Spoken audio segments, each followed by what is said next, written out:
kalau kita nak travel, banyak yang kita kena plan. Hotel lah, tickets lah, baju lah. Kalau dengan family, dengan kawan, lagi kecoh. Fikir pasal tu je dah. Tapi, kalau nak senang, travel solo je lah kan? Soalannya, korang berani ke tak?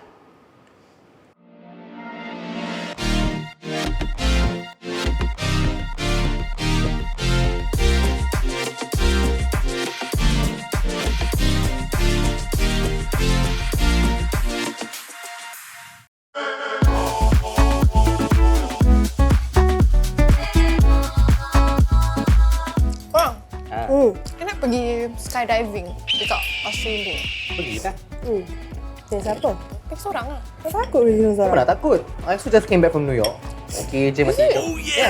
Masih hidup Ya lah. Relax. No, what's like kalau you travel seorang? I enjoyed it lah for me. Tapi kan, I lagi prefer tau travel dengan family I. Kenapa? Sebab kita boleh spend time together. Kalau pergi seorang-seorang, then buat benda semua sendiri. Tak rasa macam lonely ke? Tapi untuk saya, I think kalau you travel seorang, you dapat meet different type of people tau. So you can like meet friends and then gain new experiences in that sense. You pula macam mana? Betul tu masing-masing lah. Sebab kadang-kadang tengok introvert ke extrovert ke, kadang-kadang pasal keselamatan pun topik yang lain lah. Tapi kadang-kadang pun for me, I ni quite extrovert lah. I can tell. I pun laki-laki, so mungkin dia lebih selamat sikit. Tapi then again, that's not a fact lah. That's what my kawan-kawan saya pernah cakap lah. Kalau lelaki senang sikit, kalau perempuan susah sikit. Tapi kalau cakap pasal lelaki dengan perempuan pun, kadang-kadang orang debate lah. Macam navigation. They say perempuan tak pandai navigate, lelaki-lelaki tak pandai navigate. Siapa kata? Itulah, Itu that's siapa it. kata? They say, not I say. Itu Tak pandai sih. Jangan cakap tak pandai. Pandai tak? Pandai. Excuse me. Dah pernah pergi navigate seorang-seorang. Maybe that one is one of the reason yang mungkin Alisha tak pernah navigate. Apa sebab-sebab lain yang Alisha takut? Actually, my mom, dia yang tak kasih pergi seorang-seorang. But then kalau dia kasih pun, I takkan pergi. Because like you mentioned, I tak tahu navigate map. Kalau I sesak macam mana? I tak tahu. Because Singapore, okay. Bila navigate kat Singapore. Tengoklah. Pernah sesat? Pernah. Pernah sesat kat Singapura? Pernah. Kat mana ni? Tadi dah datang sini. Itulah, dah cakap nak tang-tang tanah, sombong. Tak apalah, practice. For you yourself, you pergi New York tau. It's like a whole new world. How long were you there? Hafiz kat New York buat sebulan. Oh, okay. Sebab there's a dance course kat Steps on Broadway. Hafiz sengaja pergi siang sikit lah, like 1-2 weeks earlier. Sebab nak kena adaptkan diri lah kat tempat tu. Sebab culture dia lain. Orang-orang dia semua lebih vocal. Oh. Ya, jadi Hafiz tak Freedom of biasa. speech. Freedom of Ada speech juga kan? lah. So, walaupun Hafiz extrovert tapi bila dengan orang yang tak kenal susah sikit lah. Nak berbual. Okay. Ya, so I think memang sengaja lah Hafiz pergi seorang. Tapi bila navigate tu untuk Hafiz senang sikit lah. Because memang minat navigate. For me like, thrilling. Minat navigate? Ya. Tak pernah dengar. Kalau Minat navigate. jadi sebab maybe from the army lah, jadi biasa. Okay. Maybe that's so the difference. Maybe I don't know about the gender ni. Mungkin lah. Untuk pendapat saya sendirilah, sebagai seorang perempuan, I think memang betul it's safer if you're a guy. Tapi perempuan pun boleh solo travel. Boleh. It can be solo travel in a way macam girls travel together. You know? Kalau macam gitu, will you do it? You pergi tapi dengan kawan you. Maybe your bestie, you know, just two of you. It feels very alone juga tau kalau you do. Will you do it? I rasa I would do it. I pernah pergi tapi masuk JB je lah. Oh, okay. So jadilah. Jadilah overseas kan? Jadilah. Penting. I rasa at least ada satu orang dengan you pun I'll feel okay. Okay. Kalau 2 orang tapi pergi jauh sikit lah. Jauh sikit. Negeri yang New Zealand, Afrika. Wow. Jauh Layang. Boleh tak? Berani tak? Kita try Thailand dulu lah. Okay. Dia dah buka hati dia. Kenapa dia punya jarak dia membuat peranan penting yang melibatkan ni, no? Wow. Macam tak nak pergi. Okay, continue. Wow, terperanjat jap. Kenapa? Dia yang tanya question tapi jarak okay. ni? Sebab okay. My argument. Bila kat Bangkok, dia masih jauh daripada keluarga. Betul tak? Okay. Kalau ada apa-apa danger, Aha. your family still tak boleh datang straight away.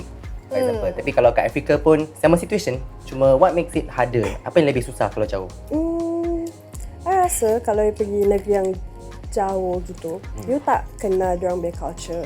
Tak kenal how things are dekat sana. Macam Bangkok, maybe it's more common sebab at least one person yang you kenal pernah pergi Bangkok. And then you dengar cerita and then you tahu how things are like there. Macam valid negeri-negeri yang jauh-jauh, not everybody pernah pergi situ. So you wouldn't know kalau you pergi sana.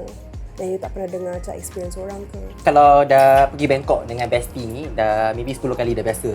Maybe 3 times a year. Jadi dah biasa dengan culture dia, dah biasa how to navigate. Berani tak pergi seorang-seorang after that? I rasa I still takkan pergi. Kenapa? I rasa I need someone sebab rasa macam ada safe place. Okay. Apa-apa boleh jadi anytime. Doesn't mean you pernah pergi sana 4-5 kali. Nothing will happen the next time you pergi seorang-seorang.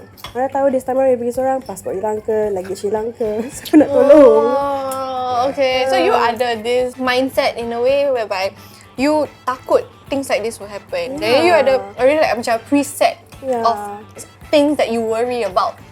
Kan? Tapi kan, macam places that people say is safe, places macam Perth. Mereka kata ada banyak Singaporeans kat situ. So, would you go to that kind of place? If your family kasih and all this, like, go lah, go. Atau untuk belajar. You know? Will you proceed there? Overseas.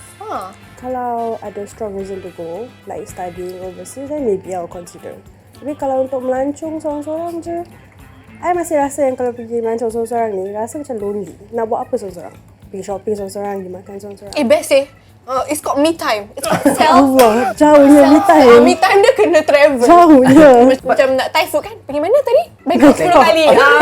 Gitu. Tak adalah. Tapi betul lah, aku semua rasa lonely kat New York seorang-seorang. Adalah satu hari tu, duduk tepi sungai ada nangis juga. Lama berhealing ya, Jap. Bukan healing, dia berdaya.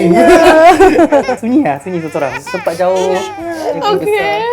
But then, if you want to go any other places for solo travelling, what are the criteria that you will look at for the country itself? Example macam kalau for me, kalau nak pergi Perth tu nak buat apa?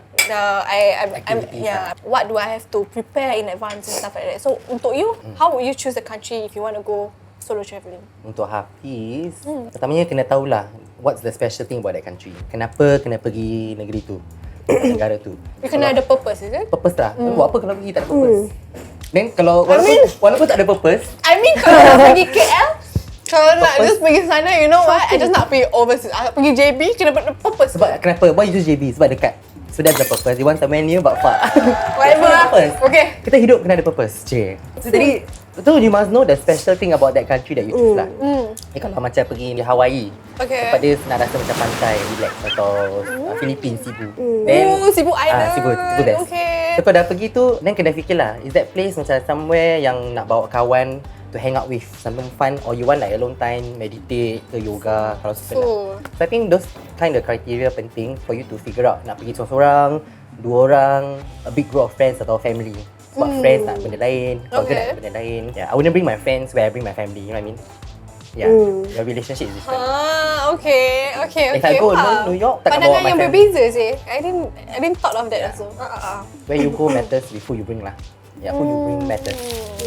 So korang, kalau korang travel, tak kira lah kalau korang travel solo ke, travel dengan family ke, dengan kawan ke, what is the most memorable thing korang encounter before? Okay. So, ni I punya first time tau travel without my parents. I was on a school trip. Okay. Okay, dah nak check in. Lepas tu I realise passport I tak ada. No, macam mana sampai tu? airport lah. Dah nak check in. Passport tak ada. Seorang-seorang. I had to call my uncle. Nasib baik dia ada motor. Pagi-pagi buta tu dia bawa passport datang airport. Sempat lah. Sempat, wow. Actually, I got a similar story. Pak Mai Selenge dia kali 2 lah. Kat luar negeri pula. So, lupa negeri mana lah. Then, I was alone with a friend. Okay. Kita tengah naik taxi. Then from the city to our resort was very far. I think like 45 minit ke 1 hour punya journey lah. Okay. Then after that, dah travel. Then realize malam tu handphone tak ada. Dah travel malam baru realize lagi. Dah realize. Baru realize. Malam mana handphone nak tengok gambar kan, nak tengok gambar in the city. Yang untungnya yang buat booking driver tu is with my friend. Jadi kita cuba check lah, is there a phone in your car? Then dia dah travel all the way back to the city, so it's like 45 minutes away. Tapi dia baik lah, dia kata okay, I'll travel back like 45 your phone. Tapi like in that moment I realise, tapi kalau seorang macam mana? Like seh. I'm alone, Yeah, that's I don't have any form of communication. Experience saya lain. Experience setengah kali 3 Tiga. 2 kan. Mana tu kali 3 tu? So I punya is pergi JB je. JB je tau. Me and my friend kita drove there. So kita drove there, kita nak balik daripada JB. Lepas tu tak cok. Habis? Kau tak balik tak? Kita dah halfway through. Sebab dah ngantuk dah pukul 3 pagi. So dah halfway through. Kita tak pump. Kita tak pump kita tak cop pasport. Then bila dekat Singapore punya custom, kita panik lah. Kita macam mana ni? We have to go back, is it? So custom pun cakap, oh okay, yeah, you have to go back. Bila patah balik, luckily lah yang the person there semua, diorang macam, tak cop Kenapa?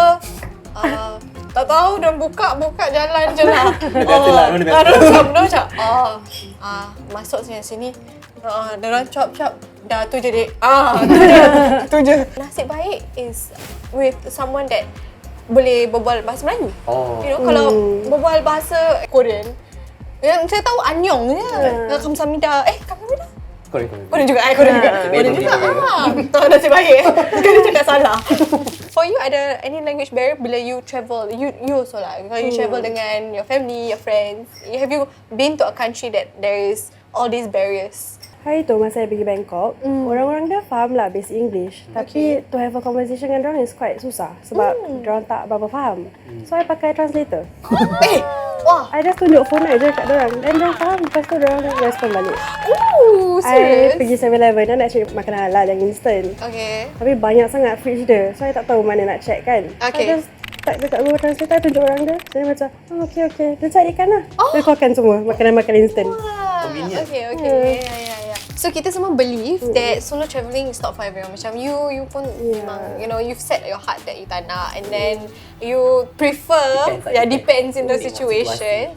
But what does travelling in general brings to you? What lesson can you learn from that? Dari pandangan Hafiz, kalau berbual tentang solo travelling, I think travelling either makes you into a different person, it changes you, atau it breaks you.